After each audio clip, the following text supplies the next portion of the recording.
Alright, Tristalk ya YouTube channel kwoli mu kaseera kano era tuba tukomyewo n'amawulire. Weebale kuba nti ate wasubscribinga ku YouTube channel yaffe, naffe tujja genda maaso n'okuba nti ate twongerera ddala okutuusaako amawulire g'oba weetaaga ate okumanya. Mbatumirako, mwebale kuba nti ate mutwekuumirako. Mu mawulire ge nnina mu kaseera kano, muwala wa Eddy Kenzo ng'ono ayitibwa Musuuza wenjogerera kati agudde mu bintu. Omwana oyo Eddy Kenzo gw'ali naye gw'omulaba awo, omwana ono gye buvuddeko Justin Nammere yagenda n'aggulawo TV era nga ye TV esoose mu Masaka. Oluvannyuma lw'okumala ebbanga nga yeegoba ku NTV, omukyala Justin Nammere yasazeewo ne yeetongola n'agamba nti kanneekolere TV yange ndabike nti ate mpeereza abantu, era ng'ekibuga mwe yatadde TV eyo kimanyiddwa nga Masaka, era abantu b'e Masaka baasanyuse nnyo okuba nti ate bafunye TV ng'eno oba enkulaakulana ng'eno, kubanga ye TV esoose mu Masaka.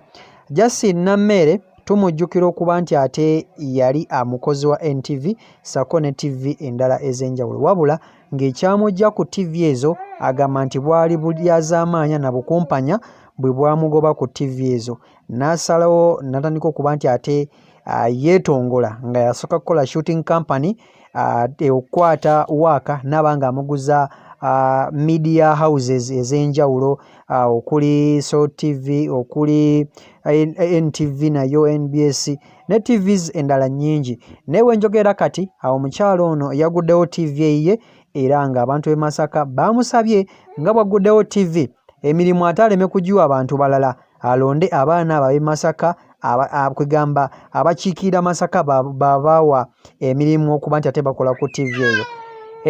Okusaba kwabwe yakuzzeemu, era nga mu baana abo yalonze Musuuza gwe yawadde omulimu okuba nti ate akola kids show ku TV ye. Musuuza oyo muwala wa Eddy Kenzo, era nga Justin Nammere yamuwadde omulimu oba akole program y'okuba nti ate ahostinga oba kids show ku TV ye, ekintu ekirungi ennyo kubanga bannamasaka bagamba nti omwana oyo maya be bamwekulizza, era mwana abakiikiridde nnyo mu bintu bingi, era ne bamusaba asobola okuba nti ate aba representinga nga mu Masaka, era beebazizza nnyo Justin Nammere okuba nti ate akoze ekintu ekyo. Justin Nammere tumujjukira nti yalina obutabanguko wakati we ne Friday Nakazibwe, tetumanyi nsonga kwe zaava, era abakyala abo beekubanga nnyo wano na wali, naye essaawa zino Justin Nammere ali ku ddaala ddala, era kati yeetongodde